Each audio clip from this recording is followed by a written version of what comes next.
एक तो अब ये बात बहुत ज्यादा हो रही है कि माजी में भी हमने ये देखा था कि नून लीग का दौर था और इसी तरह जुडिशरी डिवाइड करने में कामयाब हो गए थे उस वक्त भी नवाज शरीफ साहब। आज फिर ये तासुर मिल रहा है कि सुप्रीम कोर्ट पाकिस्तान की सबसे बड़ी अदालत उसमें एक डिवीजन है और अब ये बात कि हर कोई एतराज करेगा कि बेंच किस तरह से होना चाहिए। मेरे खिलाफ फैसला अगर कहूंगा जी ये बेंच नहीं, ये तो था ही गलत, अगर फलां जज शामिल होगा तो फिर मेरे हक में फैसला आ सकता है। ये तो बड़ा एक खतरनाक माहौल बन गया।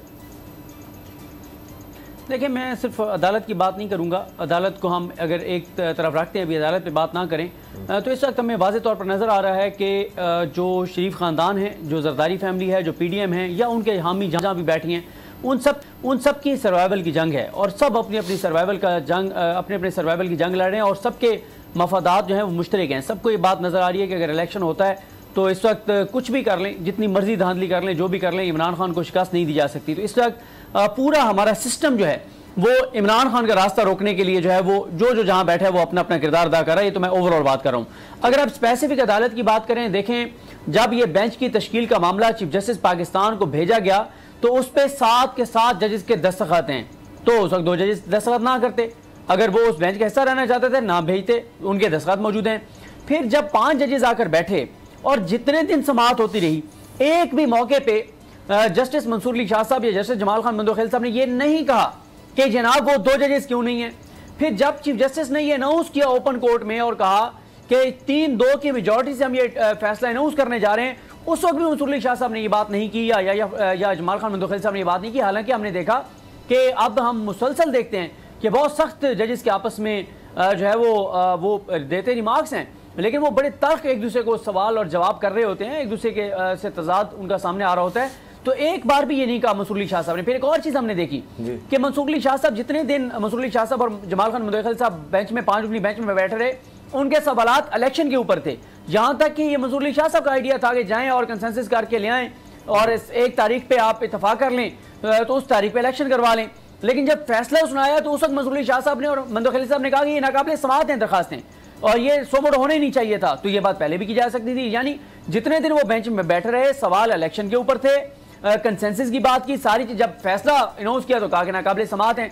और एक बार भी बेंच 5 रुकनी के बैठने से लेके फैसला अनाउंस होने तक एक बार भी मंसूर अली शाह साहब ने या जो जमाल खान मंदोखेल साहब उन्होंने ये नहीं कहा कि ये 5 रुकनी बेंच नहीं है, 7 रुकनी बेंच है।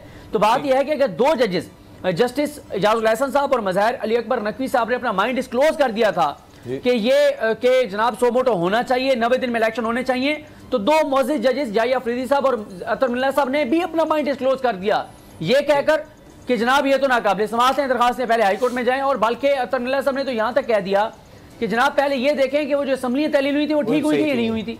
एक तरफ हम बात करते हैं पार्लियामेंट की सुप्रीमेसी की बात करते हैं, पार्लियामेंट के सुप्रीम होने की बात करते हैं, पार्लियामेंट को एम्पावर करने की बात करते हैं। दूसरी तरफ हम कहते हैं कि नहीं, चीफ मिनिस्टर का जो इंटेंट है उसका फैसला हम करेंगे कि उसकी नीयत ठीक थी या गलत थी।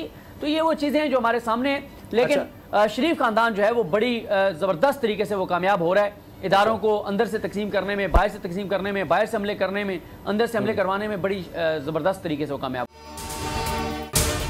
अगर आपको ये वीडियो पसंद आई तो सब्सक्राइब करें और बेल पर क्लिक करें। तो नजर आ रहा है सामने लिखा हुआ है जुल्म मिटने के लिए 2 चीजों से मिटेगा भाई। एक, अदल की कुर्सी पे जो लोग बैठते हैं ना, वो अदल के हिसाब से फैसले करने लगे। दूसरा, कौम निकल खड़ी उस जुल्म के खिलाफ, तो जुल्म खत्म हो जाएगा। या इन दोनों में से कोई एक चीज हो जाए या दोनों हो जाए। अगर 420 का मुकदमा था, उस वक्त अदलिया में जो लोग बैठे हुए केस देख रहे थे वो पूछते ना यार चीट हुआ कौन है। जब उनको दिखता कोई चीट नहीं हुआ, केस खत्म कर देते।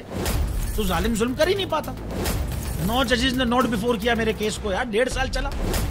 शख्सी जमानत का केस, सेम केस इस्लामाबाद में कर दिया। एक ही इल्जाम पे 2 केस हो नहीं सकते भाई। मतलब 60 दिन का वक्त होता है, 102 दिन के बाद मैं जीत गया, केस बरी हो गया, 102 दिन के बाद अपील फाइल की, एक्सेप्ट कर ली। नहीं करते ना एक्सेप्ट, खत्म हो जाता ना जुल्म यार। भरी अदालत में मुझे बरी कर दिया, फिर पता नहीं क्या हुआ, 2.5 घंटे बाद का नोट बिफोर, मैं नहीं सुनता ये केस। खड़े रहते अपने फैसले पे, मिट जाता जुल्म। अल्लाह ताला ने बिठाया इन कुर्सियों पे इनको यार, ये अल्लाह ताला की तरफ से फैसले करने हैं। तो या तो ये फैसले आएंगे, जुल्म मिट जाएगा, या कौम खड़ी हो जाएगी जुल्म के खिलाफ।